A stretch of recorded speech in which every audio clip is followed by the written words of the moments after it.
Bonjour les scorpions, j'espère que vous allez bien. Je vous souhaite la bienvenue pour ce tirage général du mois de mai 2021, qui est un tirage général du domaine sentimental. On va regarder à gauche vos énergies, à droite celle de votre autre, en dessous l'énergie de votre lien et au-dessus l'issue de la relation. Donc bien sûr c'est un tirage général, vous prenez ce qui fait écho avec ce que vous vivez. Vous pouvez aller voir le tirage de votre ascendant ainsi que de votre signe lunaire pour avoir des compléments d'information. Voilà pour l'introduction. Ben, écoutez, c'est parti. Hop, donc vous pouvez interchanger, hein. Là, j'ai mis vous ici, votre autre, mais vous pouvez interchanger. On a la tête dans les étoiles. Waouh! Ok. Alors, j'ai l'énergie. Les étoiles, c'est quand même la chance, hein. La chance, un coup de chance, quelque chose qui, on y a rêvé, on a attendu, vraiment un coup de pouce de la vie, j'ai envie de dire. Il y a quelque chose de très positif dans cette carte.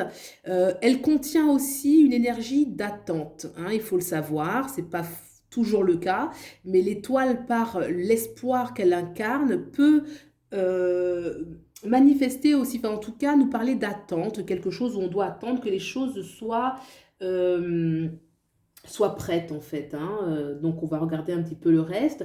On a tout de même une notion avec les épées de choix à faire, de pouvoir à reprendre dans sa vie, hein. Ce cavalier ici, peut-être qu'on a déjà mené des combats, qu'on a déjà fait certains choix et on attend d'être récompensé un petit peu, on attend d'être récompensé des choix que l'on a fait, des combats que l'on a menés. D'autant qu'on a quand même avec ce prince d'épée qui regarde vers la droite, une notion aussi de voir clair sur la situation, de comprendre ce vers quoi on vise le futur, on vise l'avenir, donc il y a quand même de l'ambition. On a la tête sur les épaules, c'est intéressant ces deux énergies, puisque des fois, l'étoile peut représenter un peu de naïveté, hein, on est un peu innocent, peut-être un peu naïf, on a la tête dans les étoiles en fait, hein. Et là, ce personnage, lui, il est plutôt pragmatique, hein, il est plutôt pragmatique, il est plutôt réfléchi, il a besoin de voir quand même loin, hein, une notion, il regarde bien à l'horizon, il a besoin de voir loin, de pouvoir, il vise loin, il vise haut en fait. Il y a une notion, oui, de viser loin, de viser haut avec cette étoile, et aussi la notion de combativité où on a quand même déjà, alors ça peut être fait un travail sur soi, une sorte de combativité, qu'elle soit intérieure ou qu'elle soit extérieure, où on a mené des combats pour pouvoir s'affirmer. Il y a une énergie de combativité, d'espoir, de douceur, de chance, vraiment une promesse de la chance, quelque chose qui nous fait du bien, du baume. Et puis ici, on a quand même la tête sur les épaules, on veut loin, on regarde loin. On va regarder tout de suite l'énergie qu'il y a de ce côté-ci. Alors, le 3 de bâton, oui, le bâton, il y a beaucoup de bâtons déjà ici, hein. Là, on est... euh, oh, on n'a que des bâtons. On n'a que des bâtons de ce côté-ci. Alors, renouveau, hein, deux cartes renouveau, de choix à faire. On quitte quelque chose, beaucoup, on quitte l'ancien, hein. Regardez ce personnage. On va devoir faire un choix, regarder au loin. Peut-être qu'il y a un déplacement, peut-être qu'il y a un déplacement pour certains, on doit partir. On a aussi à côté ce 2, hein, et on a aussi une énergie où on va partir, on a un choix à faire. Un choix qui répond à nos vrais désirs, à nos désirs profonds, à vraiment ce que l'on veut. Je pense que de ce côté-ci, il y a une invitation à manifester davantage son désir. Les bâtons, il y a toujours une énergie phallique, hein, donc il peut y avoir beaucoup d'intensité, une personne qui est intense, qui est vraie, qui est charnelle, qui, euh, qui accorde beaucoup d'importance voilà, au désir, à la passion, euh, voilà quoi, c'est avec le roi de bâton, c'est celui qui décide, hein. Il y a beaucoup d'autorité, qui manifeste sa volonté, qui va vers la droite. Donc pour moi, ça peut être aussi une personne qui a beaucoup de maturité, hein, une personne qui est réfléchie, une personne qui a la tête sur les épaules. ou en tout cas qui se laisse porter par les vrais désirs dans sa vie, vous voyez, qui a une maturité en tout cas, qui a une connaissance d'elle-même, qui a envie de vivre quelque chose qui lui ressemble, quelque chose qui va dans le sens de ses valeurs, de sa profondeur aussi. D'accord? Donc, je dirais ici qu'il y a des énergies de renouveau, hein, des énergies de renouveau qui sont là, peut-être de déplacement, de mouvement. Euh, Si les personnes ne sont pas en train d'agir, elles y sont prêtes, hein. Intérieurement, elles sont prêtes à agir, elles sont prêtes à passer à l'action. Avec le 2, on a toujours une notion de choix, mais je sens quand même une énergie d'intensité. Il n'y a pas de... A priori, il n'y a pas d'obstacle majeur, hein, dans les énergies. On a quand même envie de vivre les choses. On va regarder là. D'accord, donc on a la carte très belle des amoureux qui parle que dans le lien, c'est un lien qui est authentique, hein. Regardez ces deux amoureux qui sont tout simplement émerveillés. Voilà, c'est vraiment un petit peu l'archétype du sentiment qui est sincère, qui est vrai, qui est liant. Il y a de la complicité, de la sincérité, de l'innocence.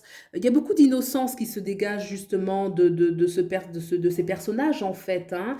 Alors, moi je ressens quand même qu'il faut quitter une situation dans le lien. Il y a quelque chose qui oblige à quitter une situation qu'on connaît et qui ne nous satisfait plus. Le 8 de coupe, c'est une invitation à quitter. Alors, c'est vrai qu'il faut trouver le courage, en fait, de quitter quelque chose qui est connu, quelque chose, oui, qui est connu parce que on veut vivre cet état-là, en fait. Il y a un besoin d'amour sincère, d'amour vrai. Et voilà, ce personnage, il va devoir quitter ces 8 coupes pour aller vers plus. Il y a une certaine exigence, hein, puisque le 8 quitte une certaine stabilité pour entreprendre un chemin, pour aller vers le 9 de coupe qui est l'accomplissement. Et on a derrière justement ces amoureux très, très innocents, il y a une certaine candeur qui se dégage d'eux, d'authenticité. Je vois quand même des personnages qui sont matures ici, hein, qui ont la tête sur les épaules, qui ont une certaine force. Donc voilà, c'est positif, c'est un lien qui est doux, qui est vrai, mais qui demande de quitter quelque chose. D'accord? On va regarder l'issue de la relation pour les scorpions. On a les amoureux, ça commence bien. Bon, bah, l'issue, tout est dit. Là, entre cette carte des amoureux, qui est appuyée par cette carte ici, qui est aussi une carte, un petit amoureux, on va dire, hein, parce que c'est une mineure. Pour moi, la relation, c'est certain, elle va être... euh, elle va être concrète, hein. Elle va être concrète, elle va être forte. Alors, qu'est-ce qu'on a derrière? Regarde, oh, on a l'as de coupe. Oh, bah alors là, ah, bah alors là, les scorpions, si vous n'êtes pas bénis avec ça, bah, l'as de coupe, c'est le nouveau départ. C'est le nouveau départ avec euh, une grande disponibilité pour l'amour. On met l'amour au premier plan avec l'as de coupe. Et puis en plus, on aime différemment, avec une plus grande richesse. L'as de coupe, c'est aussi savoir s'aimer soi-même et aimer l'autre. Donc ça veut dire qu'on n'est pas dans une dépendance. On n'est pas dans une dépendance affective. On est dans un échange profond, sincère, beau. Oui, il y a un mélange, oui, effectivement, de maturité dans les personnages. Moi, je sens une force. Je sens une force parce on a quand même... il y a de la maturité, il y a de l'expérience, il y a quelque chose qui montre. Et le fait qu'il y ait cette petite carte comme ça de candeur, comme ça belle, ça montre qu'il y a beaucoup de douceur dans le lien, c'est profond. On est capable d'être exigeant, de quitter des choses pour aller plus profond en soi, plus profond dans la relation, plus profond, ouais, une notion vraiment où, voilà, il faut quitter quelque chose pour aller dans ses profondeurs. Et là, ces personnages en sont capables, hein, ils en sont vraiment capables, il y a une maturité. Il y a une maturité. Donc, bah, écoutez, là, le jeu, il est très fluide, hein, il est très fluide. Pour moi, l'issue, bah, c'est l'issue de la relation, c'est un couple qui se met ensemble, si vous êtes déjà ensemble, et bah, bien sûr, vous passez à une étape supérieure de votre relation, vous passez un petit peu à la vitesse supérieure, avec des engagements peut-être d'autres engagements plus profonds. Vous vous découvrez davantage, quelque chose où vous vous renouvelez. On a le 8, on quitte quelque chose pour aller vers autre chose. On se renouvelle avec le 1, qui est toujours la nouveauté. Bien évidemment, ça peut parler aussi d'une nouvelle relation. Ça parle d'une nouvelle relation, puisqu'on est quand même dans des fortes énergies de renouveau, hein, dues à un grand travail intérieur qui s'est fait. Donc, soit vous avez réussi à transformer la relation déjà existante, et c'est magnifique, ou soit vous passez vers une nouvelle relation. Voilà pour les scorpions. Eh bien, écoutez, j'espère que ça vous a plu. Vous pouvez bien sûr liker, commenter, vous abonner. Je vous en remercie beaucoup. Et puis, je vous souhaite le meilleur et je vous dis à bientôt. Au revoir.